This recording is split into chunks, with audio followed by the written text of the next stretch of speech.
Рахмет баршаңызға. Енді Бонем топтарын сол 90-шы жылдары дискотекаларда билейтін едік қой, андай бір колонкалар болатын еді ғой, бір жыртылып қалған деп тұратын еді. Сол кезде еститінбіз әндерін. Сонда 90-шы жылдары енді тәуелсіздік алған уақытта шынымен де елімізде қиындық көп болды ғой. 94-93 жылдары өте көп болды.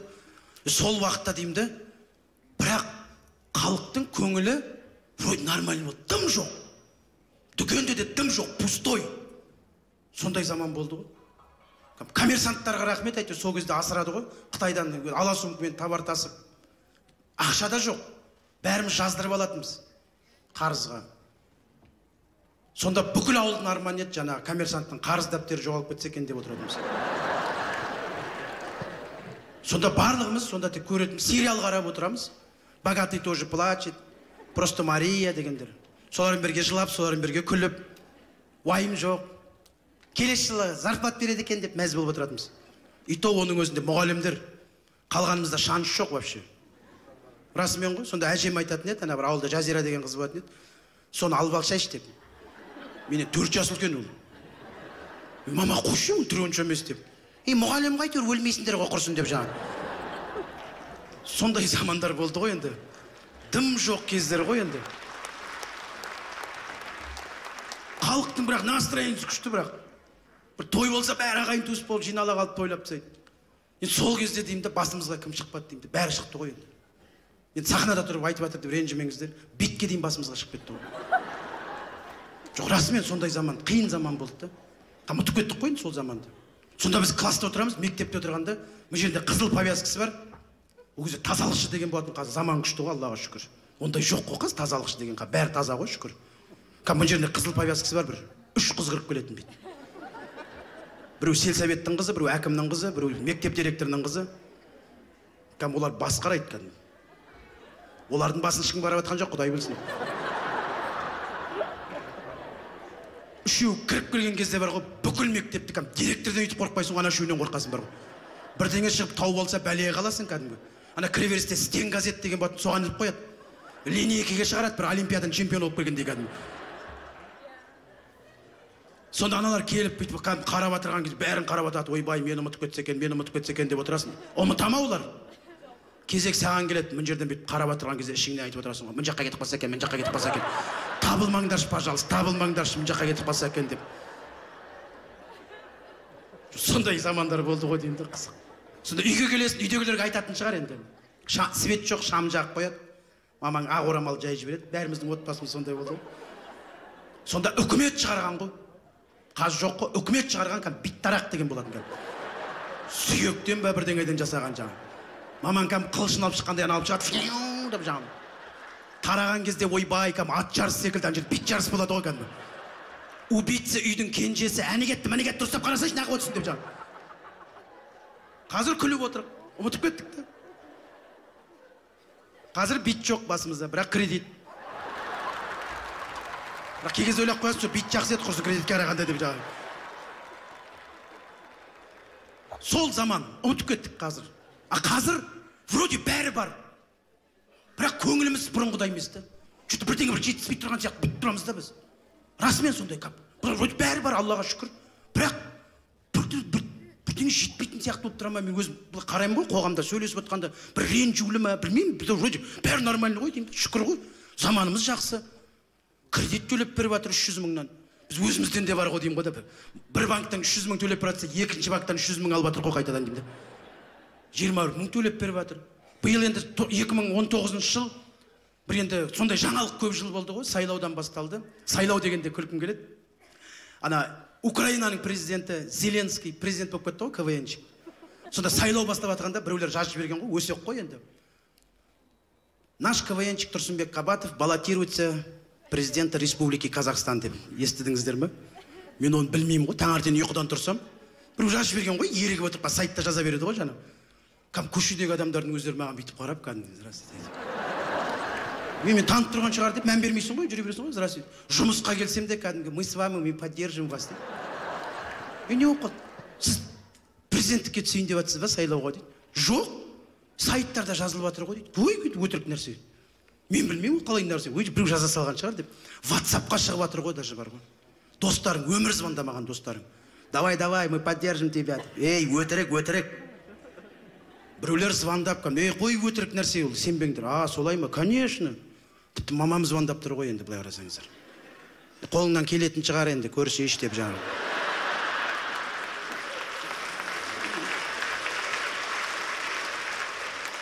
Сосын мен айттым, мен бір жаңалық болса өзім айтам ғой, өтірік нәрсе ғой деп. Мен өмір шақырмаған сәуле қонаққа шақырып жатыр ғой дейді жаңа. Да того енді бәрі сеніп қалған ғой. Мына пендеміз ғой, адам бар ғой, мына бүйтіп айта берсе, сеніп қалады екенсің бар ғой. Уж бір вақыттар ауырдым бар ғой.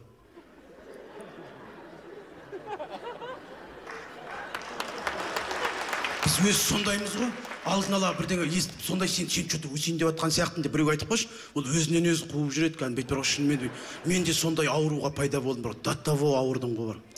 Вообще кәдімгі бар. Жатып алып бар ғой, қиялданып, өзім командымды құрып, сөйтіп кәдімгі түс көріп кеттім ғой, ұйықтап кетіп бар ғой. До того түс көріп өзім президент сезініп жатырмын да, поляда жүрмін ғой, бидайдың қолын ұстап, сипап, бүйтіп өзімен до того кіріп кеткен соң ғана бар ғой.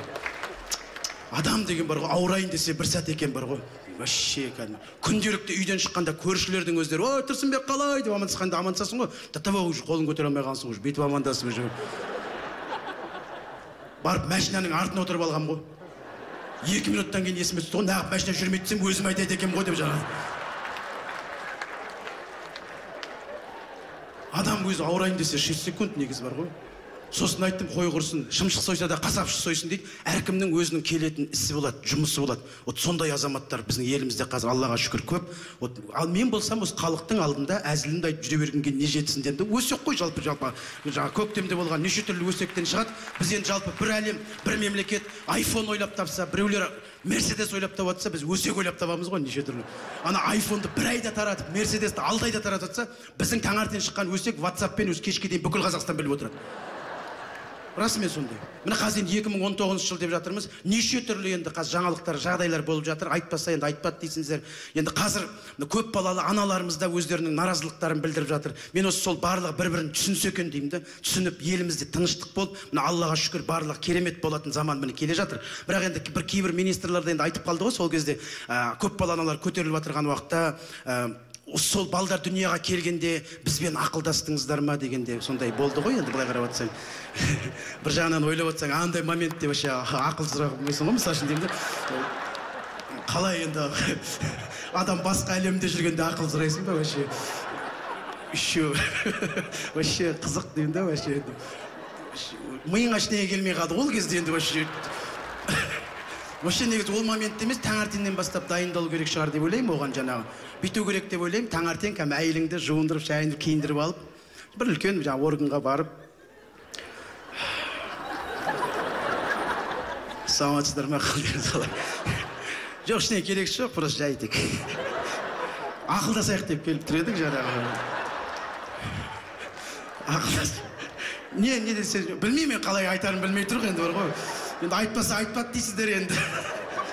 Бір ақылдасайық деп келіп тұрғанбыз жай ашайын жаңағыдай. Кешке план бар еді просто. Кешке бір пландар бар еді соны. Стоит, не стоит, просто сұрайық дегеніміз ғой сіздерден енді жаңағы.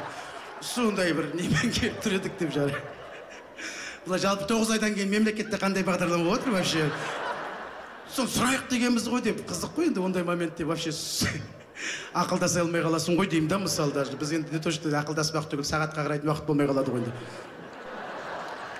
Жалпы біздің елімізде қазір енді көп айтамыз ғой, анау мынау деп. Қазір көптеген жеңілдіктер болып жатыр. Көптеген бағдарламалар болып жатыр. Оның ішінде қазір бизнеспен айналысатын адамдарға тіпті налогтың өзін алып тастап жатыр да. Біз мысалы туризм дамытуға болады. Біз туризм дамытайық десек, бізде неге? Бізде мынау тұрда қазақпын ғой деген. Біз ешкімнің алдына бүйтіп иілгіміз келмейді. Турцияға бір жаққа барсаң кәдімгі бар ғой. Деп күліп жүреді. Біз күлмейміз никогда. Біз даже официант болып тұрса да жігіттер гордо тұрады. Вообще-то мен будущий юристім вообще-то просто. Но просто мен жұмысым жай ғана, студенческий просто. Біз көрінбей күлмейміз анам. Европада бір жаққа барсаң, дүкендеріне кірсең, алдарынан шығып кән. Hello, mister, I coffee, love me, okay, oh my god. Деп күлген кезде бүкілін сатып аласың ғой, ана қыздың қасында еріп жүрдім, байқамай қаласың да. Жақында Арқалыққа бардық бір концертпен, жалпы ол жалғыз Арқалық емес, көп қой елімізде. Сонда бір дүкенде сатушы тұр екен, кірдім де, "Саламатсыз ба?" деп едім. "Не аласың?" деді. "Жоқ, расымен бізде." Мен айтамын, "Сіздің дүкеніңіз ба?" десем, "Иә" дейді. "Сіз енді сатып алушымын ғой, мен неге кішкене күліп қарап, келесіде сізге келетіндей, неге күлмейсіз?" десем, сөйтсе ана апа айтады, "Күліп қарасаң қарыз қалып кетеді" дейді. Бізде қазір сондай да. Біз қазір араңнан бір туыс дүкен ашса, қарызға алып банкротқа ұшырып тастаймыз. Біреу ресторан ашса, соған той жасап банкротқа ұшырып жібереміз. Сосын әңгіме қылып отырамыз. "Айттым ғой, ашылмайды деп бәрі қалады." "Істей алмайды деп айттым ғой, көрші, істей алмайды деймін" дейді. Өзің қатарыңа қосып аласың да. Керісінше сол қатарға қосылуға ұмтылмаймыз, керісінше өз қатарыңа қосып алып, мәз болып отырасың. "Айттым ғой, істей алмайды деп." Ха-ха деп. Біздің қолымыздан келеді, көп нәрсе келеді. Біз вообще негізі жаңа бизнес деген қазақтың қолынан келетін нәрсе. Біз қанымыз мықты халықпыз. Қазақтай қан вообще әлемде басқа ұлтта бар деп айта алмаймын. 7 атадан қыз алмайтынымыз бар, батырларымыз қандай, біз мықтылардың ұрпағымыз, солардың. Біз біреуге айтшы қазір. Бизнес ашсаңдаршы, ананы істеші десең, сразу ответ дайын тұрады ғой. "Оны кім алады?" дейді. "Ана жерде бүйтсеңдерші, оған кім барады?" дейді. "Аналар істеп жатыр ғой десем, конечно, олардың ағасы ондай болса мен де істеймін" дейді. Біз бәріміз таланттымыз. Бойымызда ашылмай тұрған әркімнің өзінің бір таланты бар. Біз қанымыз мықты, рухымыз биік, асқақ елміз. Осындай қазақ елі мәңгілік ел болғанын қалаймыз. 50 емес, 10 дамыған мемлекеттің қатарына қосылып кетуімізге болады. Ол үшін ардақты ағайын, әрине барлығымыз бір жұдырықтай жұмылып, бірге алға қарай басуымыз керек секілді. Қазақ елі жасасын!